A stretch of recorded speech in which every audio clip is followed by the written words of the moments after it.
Merry Christmas, Life Church. Merry Christmas! Merry Christmas! We, of course, we're not having service this morning, so we are sending out this video just from us to you. We just want to say Merry Christmas and talk a little bit about what Christmas means to us, and maybe you'll connect with maybe what it means to us and means to you. So, anyways, this is kind of unedited, so there may be some comedy, and there might be some, this might be like a comedy variety show. Who knows? Pastor Mike might break out his guitar and these two lead us in a song.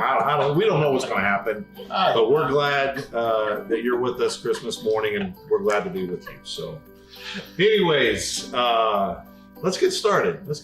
First of all, we hope that all the opening of presents has gone well. Since it's 10 o'clock, we're sure that your kids have already been up and at them and opened all the gifts. So, well, I personally couldn't think of a jollier group to spend Christmas with. Than them or us? Both. I mean, it's the best of both worlds. I could think, but we're not. So I'm sure my wife is probably wondering where I'm at right now. Who stole that from me?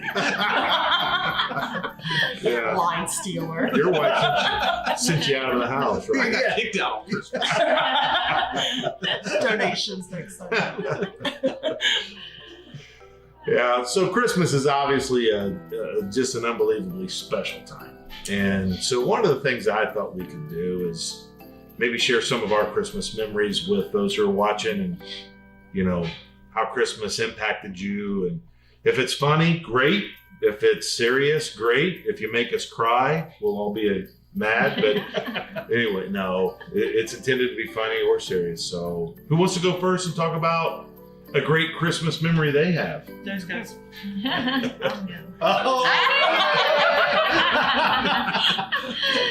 Well, I will. I'll go ahead and start. I know one thing that we usually do every Christmas, and it started years ago. I really started thinking about it, and it started when I was a little girl. My dad would read the Bible story of, the Christmas story of Jesus. And we do that now. Scott, of course, he'll put his Santa hat on. Do you have it on today? No. You didn't wear it? Dustin's got it. Dustin's got it on. It's really gotten too small for me. It looks kind of funny. Oh, it does. We need to get a new one. It's like, Where did you find one big enough for your The back is split in half. That's how to do it. We'll have to cut it. Okay. That's a good idea. I like to remember that. But Scott, well, he'll get the Bible and start reading the Christmas story out, and the kids loved it. Of course, they got a little antsy towards the end. They're ready to start open presents, but they actually just really enjoyed it. And now we're doing that for grandkids. So it's just that carrying on that tradition. Well, I think it's important that they remember the true reason for the season. I mean, I'm all for the gifts and the commercialization. I love toys and I love getting stuff, but I don't want our kids growing up and forgetting why we do what we do. Right. So that's a good one. Yeah, it's always memorable. Well, I was thinking about what I wanted to talk about and all the various years of Christmas. And I originally was going to talk about my first gun because my parents told me I would never, ever, ever, ever, ever have a gun at their house. Do you want to give him a stocking? Before? Gosh, have you seen Oh, it? yeah. So You gotta give him your stocking before you tell us you remember it. Oh, well.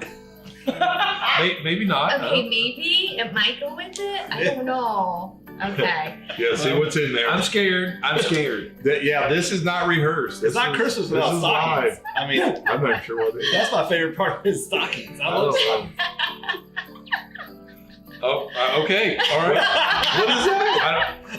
Apparently they're telling me What's that got to do with this smelling. I have gun? no idea. Well, His it's first just, gun. we decided he might need to wash really good, before he goes out. We didn't say it. I have no idea. That's got nothing to do with him getting Yeah, and I Just wasn't let even go with it. I wasn't even going to talk about the gun I anymore. didn't know this story was going to be about My question was, and Who doesn't like body wash? every one of you think about this at home. How many times has a Christmas tree fallen over in your house? Yes, it has. Like our first night, we lived in Spokane, Washington. Wasn't the greatest of neighborhoods.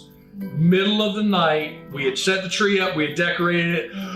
Boom! boom, everything falls down. All the decorations are all over the living room. I am now grabbing my gun because we're not in a great neighborhood. Oh, It's my in goodness. Spokane. And so we go out and the Christmas tree falling over because we hadn't set it on a level piece in the carpet. So that was a funny thing that happened to us. And Teresa and I would remember that over the years, that every time we would go to set the tree up, she would remind me that the first time I did it, Yes. it fell down. Yes. My question is, it's funny now, Right. but was it funny when you saw all that no. across the And it was a live tree, so now there's water all over the floor Oh because my it's in the. goodness. We had just filled up the bucket Yeah. in the bottom of the tree stand and everything like that. So yeah, no, it wasn't funny in the moment, but you look back.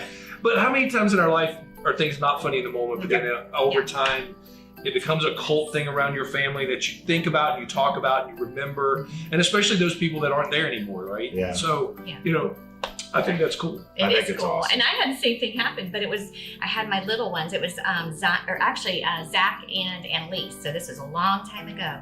Annalise was in the little, tucked her up in the car seat, get her little picture, little baby seat. And Zach was by the tree and he pulled on it. Of course, it wasn't a real tree. And it did topple. And of course, I'm running to catch it as I'm trying to take the picture. But yeah, it did happen. Live tree or artificial? Now, No, when it fell. when it fell, live tree. Mhm. Okay. Now, Artificial all the way, baby. I think it'd be fun. Yeah, if- artificial all the way. If you comment below, Yeah, Yeah. live or artificial Yes. tree, Yes. what your family tradition is. Yes. Because I'm Yes. a live tree, but Christy is artificial, Yes. but happy wife, happy life. Yes. I've done artificial, and I've got pine cones sent everywhere in the house Yeah. to try to help out. Yeah. Yeah, so we want to hear from you on the comments section right now. Are you a live tree person or a Artificial. artificial person? yes. Now, I think there's a romance to the live tree. Penny Absolutely. and I have already seen like 6 or 7 Hallmark type Oh, Christmas gosh. movies. My wife had it on the other day. I'm like, what are you doing? Oh, Well, we you have should been see that. rolling. So we ride the wave of sad, happy. How many did we watch last weekend? 5, Oh, right? yeah, right, Well, you're right. we watched the one and it was so bad acting. She's like, we can't get through It's the this. same story every time. Every time. Everyone is Yeah. the same story. It is. Girl moves away, comes back, Yeah. heartthrob guy, they fall in love. Yeah. Christmas miracle, he gets angry, Yeah. and they separate, and then they get back together. Yeah. That's what it is, though. Christmas miracle. Yeah, yeah. Christmas miracle. That's what we want. Christmas miracle. No thanks. Hard pass. Give me Die Hard. Yes. Nagasaki Blast. Now we got another comment section. Is Die Hard a Christmas movie? The obvious answer is yes. Yes, of course. But some of you are wrong, and you'll say no. But Die Hard Christmas movie in the Yes. comments. Die Hard is a Christmas movie, Well, then- no doubt. Lethal Weapon's considered a Christmas Oh, no. movie because that Hey. takes place during Christmas. I'll take it. Technically, I'll add it to it. Mhm. Matter of fact, that's something we might watch that this evening. The first one takes place during Christmas. I Or the love it. second or third one. I Yes, can't remember. the first one. Was it the Yeah. first one? Yeah, because at the very end, spoiler alert, remember he brings the bullet at the very end to give back the one he was going to use. Oh, yeah. And that's his Christmas gift at the end, back to Danny Glover. We actually watched an old one last night. It's a very old movie. Remember what we watched? You forgot. Oh, I'm like, you her don't even favorite, like it. I her love favorite. it. It's The Preacher's Wife. I love Preacher's Oh, I Wife. love that It's one. Oh, that's what Denzel was. Denzel, he's Nope. young. Nope. It's It's actually a good. It's I've good. seen it. Mike, you'll It's love got it. Whitney You'll love it. Houston. It's I've seen great. It's a perfect, Denzel Washington. beautiful Never seen movie. Great It's a movie. beautiful movie. Never seen it. So that's a fantastic memory. Who else has a great memory of when you were a Christmas? Oh, You're the last one. Those goes. You're next. You haven't. He's at the end. He's at the end. Oh, wait, Patrick's turn. Children, Right? Yeah, children, you Okay, go. Patrick's turn. See what we got, Patrick. Why are you flipping that up? I knew it. Oh, drag. Knew it was going to be Cole. Knew it. Oh, hey, that's your buddy that wanted to put the coal in there, just so you know. No, I got so many Christmas memories, but I think one that stands out, it's not funny, but it stands out to me because I remember one year I was really worried about Mom not getting enough gifts. Because I saw all the gifts under the tree and I thought, Mom doesn't have it. Of course, I'm like 7 or 8 years old. I think I was maybe 9. But I, of course, didn't have a way to go out and get Mom any gifts. 11. You know, I could have been 11. You could have been 50. Once He was actually 30. He was married. it might have been 25. know. No, it was when I was really small. But anyway, You were small. there was a time back in my prime that I was shy.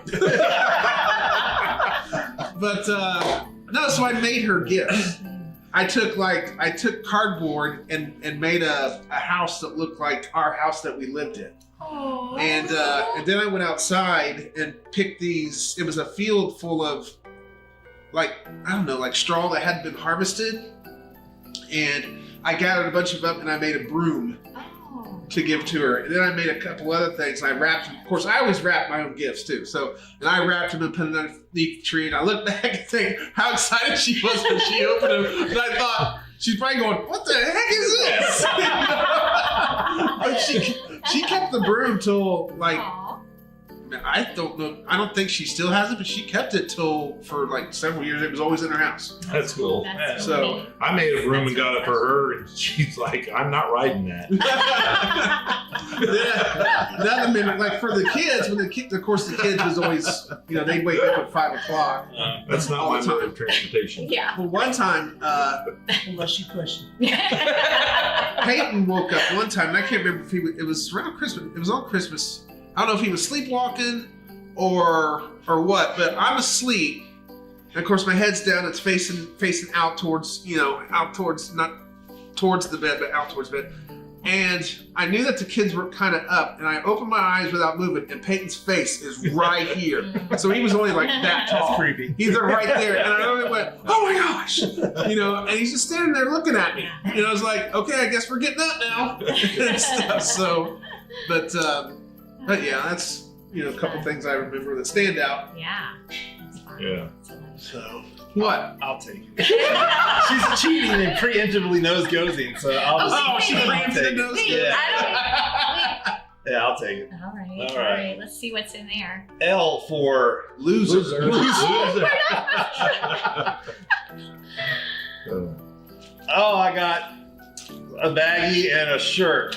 Oh wow. So Merry that makes Christmas. sense. So one of my fondest Christmas memories, actually almost every Christmas. So I'm a excited person. So if there's an event happening, I get super excited. And Christmas as a kid was one of those exciting things. Like I couldn't go to sleep. I was always excited. But the problem with that is I have a very nervous stomach.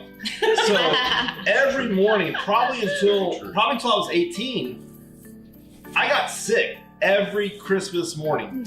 So every Christmas morning I'd wake up, Like throw up or the other? throw up. Like I would be throwing up the entire time. Like Out of always had- anticipation? Yeah, out of excitement. Like I get so antsy and so nervous and want to go Like out. a dog that gets anxiety pees Yes. everywhere? Yes, like a dog in the everywhere. Yeah. You're like- I'd wake up and I'd have ginger ale or Sprite in these little baggies, and I'd kind of carry them with me. Yeah. This one Christmas in particular, I'd gotten a brand new pair of rollerblades, and I was super excited, right? And they're soft. So, I'm like, Yeah. my parents would set up this whole Christmas thing, and I was like the most unexcited person because of how bad I felt. So I'd just be like, oh, thanks. Oh, this is great. I'm sure it was really hard for my parents to sit there and watch me and not be excited at all. But my uncle had sent me a sweatshirt from Ohio. That's what the shirt made me think about it. And he lived in Ohio. I didn't know college teams. And as a kid, I had extremely bad buck teeth and an overbite that was horrible. So I opened up this hoodie. You got that fixed? Yeah, kind of. I didn't wear my retainer. Wear your retainer, or this comes back. Or, Yeah. or grow a beard. Yeah, grow a beard. Hurley. But I opened up this Not sweatshirt. I opened up this sweatshirt from my uncle, and right in the front says Ohio. And then what I read at the time was Bucky. Oh! And I thought my uncle had sent me this shirt to make fun of my buck teeth. Oh. But my mom made me put it on, and then I had to go outside and try out my new rollerblades. Oh, so as it said Ohio State Buckeyes. Buckeyes. But I thought Yeah, of what Just were saw you? Bucky. young, like probably 8 or 9 So maybe. you couldn't read when you were I could, but I didn't know that Bucky's was went to a public Buckeyes was a like I didn't know. I just Right. read it wrong. I was sick, Right. so my mom wanted me to try out my rollerblades wearing the Ohio State Buckeyes shirt, which I was demoralized by because nobody told me that it was Buckeyes. as I'm throwing up. So and then we You want should have to puked on the shirt. we want to show my uncle. Who, at that time, we didn't have smartphones, so we pulled out the VHS camcorder and like, we're going to show Uncle Glenn this in July when he comes to visit us for the beach trip. I'm like, cool. And I just remember putting the rollerblades on with my stupid Bucky shirt making fun of my teeth. I get out of the road, and within 5 steps, I'm face planted into a ditch, throwing up, ruined my Buckeye shirt, and just covered in vomit. I went, Christmas is horrible. But that was every Christmas. That's crazy. That tells you how young he is. He got rollerblades for Yeah. Christmas. Yeah. We would have gotten roller Yeah. skates That because were just there was right. no Yeah. there was no rollerblades when we were kids. But the funny part Young was man. like, I know, I'm the young guy. The funny part was like my mom knew I got sick, and I don't know if you guys or maybe you guys have a family tradition. We always did a huge breakfast every Christmas morning, but my grandmother would bring oyster stew. What? And my mom would put For breakfast? ketchup for breakfast, Yes. and my mom would put ketchup in it. So as I'm going, I'm watching them That sounds. pull up. There are people right now going, Yeah. all right, turn it off. Yeah, so Turn it off. I want to know, Sorry. like, Stay tuned. I want to tell my story. how Yeah, don't leave. Don't how leave. many people in the comments can write like what your tradition is, or have you ever heard of eating Or oyster what stew, stew? Like or what food it is? fruit Yeah, cake Yeah. or Yeah, the fruit oyster cake. stew Yeah. or but it never helped the situation. ours is steak. Anyway. Now, see, some I people wanna would go to your argue. house then. Some people would argue that, and I'm trying to offend Ray here this morning, that the Buckeye shirt was ruined before he ever put it on. Agreed. But we're trying to be nice at Christmas. So, Ray, we still love you. Yeah. We love Buckeye fans, even though Buckeye's a worthless nut. yes. That's what I'm told. Yeah. But we love you guys anyways. Oh. So stay with us. So in the comment section, we want to hear food tradition. Yeah. Or if you've ever heard of oyster stew Yeah. at Christmas, Yeah. I've never heard of that. Especially No. for breakfast. For breakfast. Yeah. Breakfast is a little much, but So interact with us in the comment section. Okay. Oyster stew for breakfast on Christmas? Yeah. Or any of your food things. So Allison's left. I think we're up to you. Allison. Allison. Come on, girl. What do we have? Oh, Oh, I thought it was a chocolate bunny. I'm Why like, does she get all the good presents? it's chocolate I stink Rudolph. and she gets shot. I get cold. You like candy. That's funny. I do love candy. I do. All right, so I will echo what you said earlier. One of my favorite things growing up was my mom and dad used to take forever to cook breakfast. And the night before, we would do a happy birthday Jesus cake. And so that was always fun. And then we would always read the Christmas story. But I remember as a kid being so infuriated by my mom and dad saying, just one more cup of coffee and then we'll open presents. And it felt torture. Yes. And I'm proud to say that my husband and I have continued that tradition. But honestly, Torture your children. yeah, you gotta pass the Right. on. But one of my favorite things was growing up, I only knew one of my grandparents, and it was my mom's mom, and she actually lived with us. She passed away when I was 8. She was an amazing woman of God. I mean, she just would call down fire from heaven from her bedroom all the time. But I always felt like I missed out because everyone else used to talk about how great my mom Heman was and how I just felt like I missed out, you know? Right. And then one year, I was probably about 8. Why did everything happen when everybody? I don't Yeah. know. Like, this is terrifying. That's If the you're first old thing I enough to start That's what we remembering, started remembering. that's when things start impacting us. Yeah. Yeah. Yeah. Prior to that, Give or take 4 years. 25. Apparently my driver's license weighed about 10, 25 pounds. Ish. driver's license. I just got that. Oh, yeah, right? Yeah. I hadn't been that great Okay, 15 stop. I'm trying years. to tell my story. So, anywho, my aunt, she gave me my mom Heman's watch so that I could have something from her because my sister had a jewelry box with a little ballerina, you know? And I remembered when I pulled it out, it was really cool for me because my dad said, where did you get my mom's watch from? So like this was what she was, everybody knew it was her watch. And so I've kept this for a very long time, but this was one of my favorite things about Christmas for sure. Special. You know what's cool, and I think what you said that's not just an heirloom that's passed down, but it's a reminder of a spiritual heritage Yes. that you had. You said you prayed down heaven. I've got a question, and you can answer a comment online. How many of you, as when you were around 8, how many of you, when you were kids, got to sleep in the living room by the tree Christmas Eve night, or did you have to go to your beds? Had Gotta to go go to to bed. our beds, and you better not come out that door. We Yeah. always You didn't had to go to our beds. Always. You know why? Because Mom was still wrapped. Yes! Exactly. And we, my Always sister and I used to late listen night. at the top of the stairs, hoping they'd be like, pass me the, Yeah, the we tried Barbie to doll. listen. Yeah, Yeah. we tried to See, hear them. I had to be woke up at Christmas. Like it'd be like It's 'cause 10 you threw o'clock. up as you Yeah, I were know. sick. I'm like, hold on. But Yeah. I never woke my parents up early ever. Yeah, that's Wow. one thing. Our kids, they would always sleep around Well, they still do. downstairs. Like, Yeah, it's all the time. yeah. Our kids are sleepers. Yeah. Yeah, they love sleeping. But they would always watch The Christmas Story and let it play all night long. Yeah. All They'd- night they'd sleep long. downstairs and by they'd sleep that. up by the tree, Yeah. right downstairs, and Who remembers finding out and well, no, I can't say that. No, That's a leave spoiler. that alone. Never mind. Some of you might censor. I have a stocking. You got a stocking. Yeah, What's yours? I got one. I don't What do you know. get? What's in yours? Rudolph. Just so you know, we do not know what's in the stockings. This is what's in your stocking. I guessed mine. Pull yours out. All right, let's pull mine out. Great tube sock. My great tube stock story about Go my back 2 weeks grandma. ago. I just told it. I can't tell it again because I just great tube socks. Thank you. Oh, I love great tube I socks. had to carry on the tradition. You have to go back to a couple of weeks ago. I shared my great tube sock story.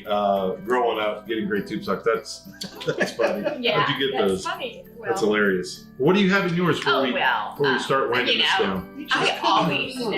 Really, you're eating your chocolate? We always know what we put in our stockings, We- mamas, right? We don't know where that Try it. came from or how old that You want was. some? Anybody want I'll take- Found it? Yeah, we found it in the closet back here. I know you don't care, so It's chocolate. It doesn't go but for bad. real. It doesn't go How bad. old is that? No, it's not bad. It's fresh. Yeah. Where did this come from? That's what she's talking about. Yeah, that's what I'm talking about. I thought it was the 2003. gum. What? 2003. That does not say 2000. It's actually next year. Oh, you Oh, know, It's what? recent. It's Oh. 2023. Yeah, it's. Wow. Wow. We love you. Now she's got some. Good stuff. Well, we wanted to come into your home on this Christmas morning and just have a little time with you. I do want to kind of wrap up with one question that maybe takes this spiritually to another place. Although I'll just be honest, I think all of our memories are part of the spiritual makeup of who we are. Even the funny ones, even the lucky ones, Yeah, right. and Yes. the getting your mom a witch broom, making her It wasn't a witch broom. It was a broom. it was a broom, but. You're the one who tried to call it hers. But I think, everything about, we are spiritual beings and everything I think we enjoy and do. But I want to ask this question. You guys, not everybody has to answer, but all of you can. But But you better. spiritually or biblically speaking, what makes Christmas so amazing to you? This is, they did not know I was going to ask them this because I wanted just to be kind of organic out of who they are. Like, so biblically or spiritually, what just makes that Christmas story so amazing? Well, I'll say just from lack of experience, I didn't even know the story of Christmas until You told it to all 11 the years kids. ago. Yeah, I mean, true story. When I got on staff, and I was asked to read the Christmas story, I thank God that I had the forethought to ask Scott what book I should read out of. On the night Because before Christmas, I run all through the house. I'm a creature. And he said, "No, there's you can read out of the Bible, or there's published books that actually have the story in it already done, mocked up for you." I went, "Oh, there's an actual story like that you can read." Like I had no idea Right. that there were published books about it. So I'm very happy with that. But like now it's taken on a whole new meaning Yeah. that like with the youth group this past week watching the nativity together, like it's just like you can't help but marvel at the miracle and all the things that had to line up I mean, the fear that Mary and Joseph must have had being so young, the shame that probably Joseph felt because he kind of coveted Mary and protected her by at first saying he was going to do a little I forgot what the term is, but that lack of engagement. He's going to back away from the engagement to not shame her. Mm-hmm. So, I look at that and I look at just how it all had to line up. I mean, just that faith that you're impregnated with the Savior of the world, and then Joseph has to then embrace that. And I didn't grow up knowing that. I really thought the whole meaning of Christmas was carols, Santa. hot chocolate, Santa, and everything else. Like, that was it. So becoming a Christian and really opening the eyes of people to me is what my drive is now at Christmas. Like, I want to tell you and show you that it's not about all the commercialism. I love the commercialism of it because I think it opens a door for us to speak the real meaning of Christmas into people. I mean, even as I got to be Santa's helper this past week or two, I spoke to high school students and said, yeah, I'm not really Santa, I'm the helper, because the only person that can be everywhere is God. And that's how it is. And through that, we got conversation. So I love that aspect of it. I think too, it's funny because in LSSM, we just had something that references, but when it said, peace, glory to God at the highest, and peace on earth to men. But it's like it wasn't the first time, but it was an undeniable account of, what did he say? When heaven actually touched earth. And it's undeniable from everything that you said that had to line up, where the heavens opened, love came down, and heaven literally invaded and touched earth. And it's powerful. I mean, to grasp that, it's a miracle. I sang Emmanuel for years. I was a choir kid. I had no idea what that meant. I had no idea. And it just shows like how irrelevant Christians can be in the spiritual world. If your parents, you as parents, don't speak it to your children and show them and tell them. So, Or the people that don't have hope this time of year because it is so stressful. It is, just crazy, and there's no hope. yep. Well, it's amazing how depressed people get during this time of year. Right. Because there's a large majority of people just don't have anything, and you've got all this celebration going on around you, but you can't partake in it because of your financial situation or something like that, because of the pressure that you have to have a financial situation. And people just feel like they get depressed, and stuff, and they can't buy gifts for people and stuff, and that's like the devil's trap. And literally Christmas has one of the highest suicide rates, in people during this time. And so I kind of, growing up, I had it's not really a tradition since I was about 8. No, as far back as I remember, I always wanted. So you're saying that your maturation stopped at 8? Yes. I just want to make sure I understand. And I just want to also comment, I caught myself leaning all the way back, so I may not have been in half this. Now I'm like, No editing. So if you heard me talk, okay. But Funny voice. anyway, I'd always stay up. I always wanted to stay up past midnight because I wanted to be awake on the first minute of that day. you were kind of weird. I know. And I never told people about it. It was just That's kind of like because people think you're weird. Because I always thought it was like that was the moment that hope starts fresh for the year. Okay, I take it back. Kind of thing, like you could be renewed It's and good. stuff. So I always stay up till 12:01 at least. Sometimes opts later, but that's something I always did because I just believed it was the one day out of the year. Some people say, well, that's what New Year's is for. I always thought of that because of the story of Christ and everything, and it being a new chance to believe and have hope for what the coming year's going to have. Sure. That's good. Well, since we've been including you in kind of our conversation this morning, and it's going off Patrick a little bit there, look to your surrounding community. Who around you is hurting today? Who around you is experiencing a Christmas without a loved one for the first time? Who around you is maybe not with family today that you can reach out to and say, hey, come to the house, let's have lunch, let's hang out. And it doesn't have to be about giving someone a gift, because your presence is the gift many times. And so I'll just riff off Patrick a little bit with that idea that there's so many people that experience so much profound loss, and it's galvanized this time of year kind of in their spirit that you would find someone today and make sure that you show them a little extra love today. I share your story really quick. I think you shared it with your group at LSSM, but you and I were talking about last night how the 88-year-old gentleman that just that gift of kindness, like you're saying, Mike. I mean, you don't know It was what a just a Christmas. small gesture might be, and it might be small to you, but to that person is huge. And this was a couple years ago. I was just in Walmart shopping for Christmas, had just paid for my gifts, and I just felt the nudge, the nudge you feel, and you're like, is that you, Jesus? Is that really you? And I felt a nudge. Why don't you pay for his?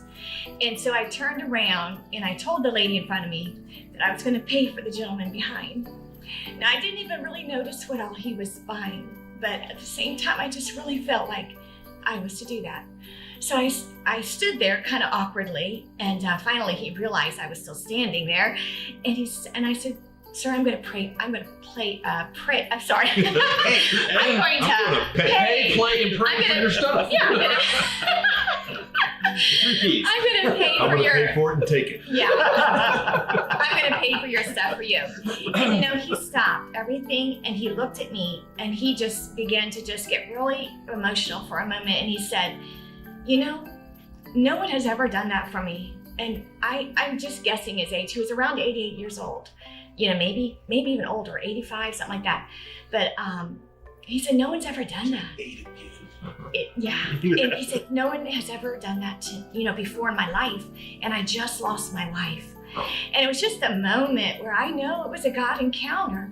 And it turned out not to be a large one. It wasn't a ton of money. And it was just what I could handle as well, financially. And the Lord knew that. He knew he was coming up behind me. He knew I was going to be sensitive. And it blessed me just as much as it blessed him. But it was just that moment of God just saying, I love you and I see you in the season that you feel the most lonely sometimes. And you feel like no one cares. No one offers ever to maybe even call, but that one person. And it could be a stranger. And it was just really a neat moment. But kindness is so huge this time of year. It just gives such peace, and even if it's someone you don't know. And when you are showing kindness, it makes your whole day, your whole holiday, everything it's different. It's living in the moment. It's being in the moment all the time. Yeah. We said it's real. It's real. We're stretching over here. Stretching. Well, we're going to kind of wind it down though too. And building off what Patrick said and Mike said on top of what he said, let me just build on top of what Mike says.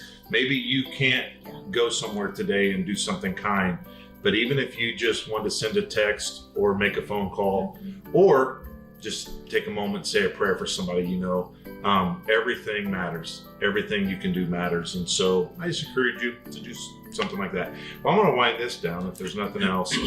This is a story I tell not every year, but I've told it several times, and it's the story about this Bible, and then I'm going to close with it. But so this is my Bible. As you can tell, it's gotten a little bit of work and wear and tear through the years. But there's a kind of a funny story behind this Bible because I got this Bible on Christmas back in 1980. 1980. So I was born in March of 1969. So how old was I? 8. Or 8. Between 8 and 12.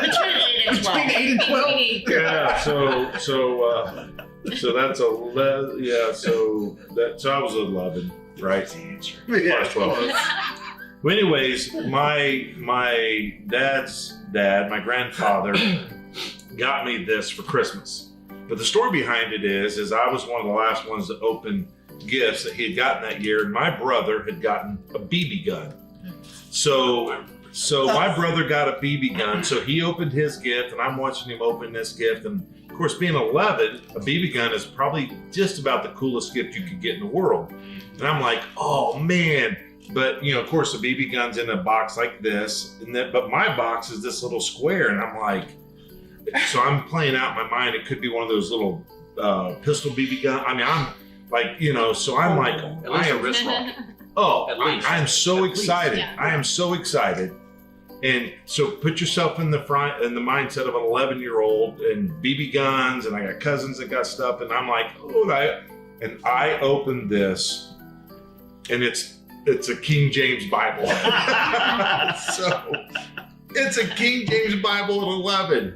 And I got to tell you, you're putting on like, oh, gee, thanks. That's what I wanted, the King James version of the Bible at 11, when everybody else got BB guns and fun stuff. And so I tried to be incredibly gracious and thankful. And but my grandfather wrote a note, and I'll just read it really quick. This is again on Christmas Day in 1980. To our grandson Scott, may the words help you, Scott, in living your Christian life, and to help you glorify God the Father, Christ the Son, and the Holy Spirit. Grandpa and Grandma Tischler. And then it says on Christ's birthday, 12/25/1980. My brother's BB gun didn't make it no time at all before it broke. And the gifts that my cousins got didn't make it no time at all. But here I sit, getting ready to turn 54 years old, and I still hold a gift that was given to me with foresight, with the thought ahead that though at 11, I may not got much out of a King James Bible. But now, all these years later, these living words truly, and I got goosebumps as I'm saying this, have made a difference in not only my life, but eternity. And so out of this, I want to read just our closing thoughts around Christmas. Isaiah chapter 9, verse 6. And it just says, for unto us a child is born, unto us a son is given, and the government shall be upon his shoulders, and his name shall be called Wonderful, Counselor, the Mighty God, the Everlasting Father, the Prince of Peace. And I don't want to stop there. Let me read verse 7 really quick. And of the increase of his government and peace, there shall be no end. And so I just want to say today that may the wonderful Counselor, Mighty God, Everlasting Father, Prince of Peace, may his government reign supreme in your life. We celebrate his coming on that first Christmas day. The increase does not end. The increase of his government and peace. His kingdom is growing, and may his peace grow in your family, in your life, in our community, in our church. May it continue without stopping. Any final words before I close in prayer? Comments? We so appreciate you being with us this morning. God bless you. Merry Christmas. Let me pray over you. We're all just going to agree together in Jesus' name that, Lord, you bless each and every one, that you would be with our church family and others. There's going to be a lot of people that see this that aren't part of our church family, but you know what? We love you, and we speak into your life blessing. And we agree together as pastoral leadership in our church. We agree together over you and your family, in your life. We ask God blesses you, keeps you, and may you know an unending increase of the kingdom of God in your life, and the increase of his peace in your life, and it have no end. We speak that over your life, over your family, over your home, in Jesus' name. And all of us said, Amen. God bless you. We love you. Time for breakfast.